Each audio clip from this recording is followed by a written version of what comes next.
ना है। तो सबसे पहले बिहार की जनता को बहुत बहुत धन्यवाद, उनको बधाई हो। उन्होंने बढ़ चढ़कर इस 2025 के विधानसभा चुनाव में अपनी हिस्सेदारी दिखाई, जो लोकतंत्र के लिए बहुत ही अच्छा है। उसके बाद एनडीए को प्रचंड बहुमत पाने के लिए बहुत बहुत धन्यवाद और आने वाले दिनों के लिए उनको बहुत बहुत शुभकामनाएं। हमें और भी खुशी होती कि अगर ये एनडीए की प्रचंड बहुमत उनके सरकार द्वारा किए गए काम के आधार पर मिलता, लेकिन जैसा कि ये जग जाहिर है और जनसुराज का मानना है, ये मतदान जो हुआ है और ये जो उन्हें बढ़त प्राप्त हुई है, ये जो प्रचंड बहुमत उन्हें मिला है, ये खरीदा गया हुआ प्रचंड बहुमत है। पहली बारी देश में, हालांकि छोटे छोटे ऐसे प्रयास होते रहे हैं, लेकिन पहली बारी मेरा मानना है, हम लोग सबका मानना है और अधिकांश बिहार के लोगों का मानना है, बाहर के लोगों का मानना है।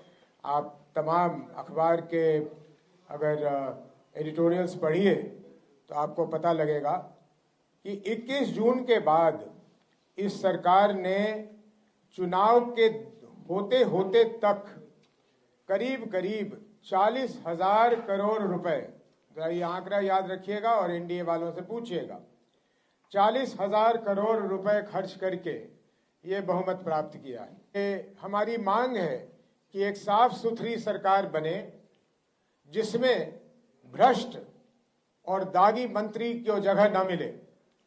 जो पिछला कैबिनेट था या अभी भी चल रहा है, शायद वो ने इस्तीफा नहीं दिया है, उसमें जिस तरह के लोग थे उस तरह के दागी लोग ना हो और बिहार की चिंता करके, जो आदरणीय प्रधानमंत्री जी और नीतीश जी ने कई बार दोहराया, उन्होंने करीब करीब वही बातें दोहराई जिसको शुरू जनसुराज ने किया, जिसपे जनसुराज अडिग है।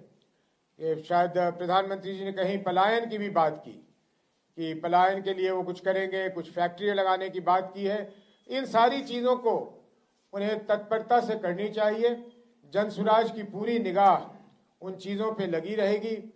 जहाँ तक जनसुराज का सवाल है, जिस संकल्प के साथ, जिस दृढ़ता के साथ हम शुरू हुए थे 1 साल 1 महीने पहले एक पार्टी के रूप में, वो दृढ़ता, वो संकल्प बिहार के लोगों को उसी तरह दिखेगा, बिना किसी परिवर्तन के। और हम जिस तरह से सरकार की नाकामियों को और सरकार के भ्रष्टाचारों को उजागर करते रहे हैं, भ्रष्टाचारियों को, वो हमारा सिलसिला वैसे ही चलता रहेगा, अनवरत चलता रहेगा। यूपीए को या महागठबंधन को बहुत ज्यादा सफलता नहीं मिली है। पहले भी जब उनके पास इससे अधिक संख्या में लोग थे तो एक विपक्ष की भूमिका वो नहीं निभा रहे थे। इसलिए जनसुराज का ये मानना है कि हमें हालांकि विधानसभा में बैठने की जगह नहीं मिली, लेकिन फिर भी बिहार में एक स्ट्रांग विपक्ष के रूप में आप जनसुराज को ही पाएंगे।